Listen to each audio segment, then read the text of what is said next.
कैसे हैं आप सब। Welcome back to cute lifestyle channel. Thanks for watching. तो सबसे पहले चैनल को करना है सब्सक्राइब, लाइक और शेयर। तो आज का व्लॉग करते हैं इवनिंग से स्टार्ट। तो ये मैंने बना लिया दाल और साथ में मैंने बना दिए हैं राइस, और ये मेरे प्याज कट होके रख दिए मैंने। और साथ में जी मैं बना रही हूँ तड़के का कुछ सामान मैंने रेडी करके रख दिया। आप देख सकते हैं साइड पे मैंने उसके अंदर जो जो इंग्रेडिएंट डाले आगे चल के आपको बताती हूँ। ये भी मैं दाल का पानी ड्राई कर रही हूँ। तो जब पानी इसका ड्राई हो जाएगा फिर उसके बाद इसको उतार के मैंने रख देना है तड़के के लिए पैन को। तो पैन के अंदर मैंने ऑयल एडवांस डाल दिया है, साथ में मैंने अदरक लहसुन और उसके अंदर ज़ीरा पाउडर डाल दिया है। तो उसके बाद जो इसकी खुशबू थी ना पूरे घर में फैल गई, बहुत ही अच्छी खुशबू थी इसकी।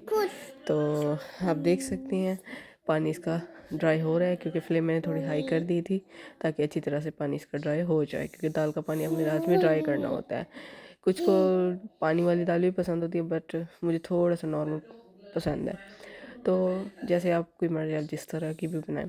तो मैंने इसके अंदर प्याज, टमाटर, लहसुन वगैरह जो जो चीज़ ऐड करनी थी करके उसके बाद फिर मैंने इसको कवर कर दिया था। नमक मसाला जो नॉर्मल मसाले होते हैं वो भी ऐड कर दिए थे सामने।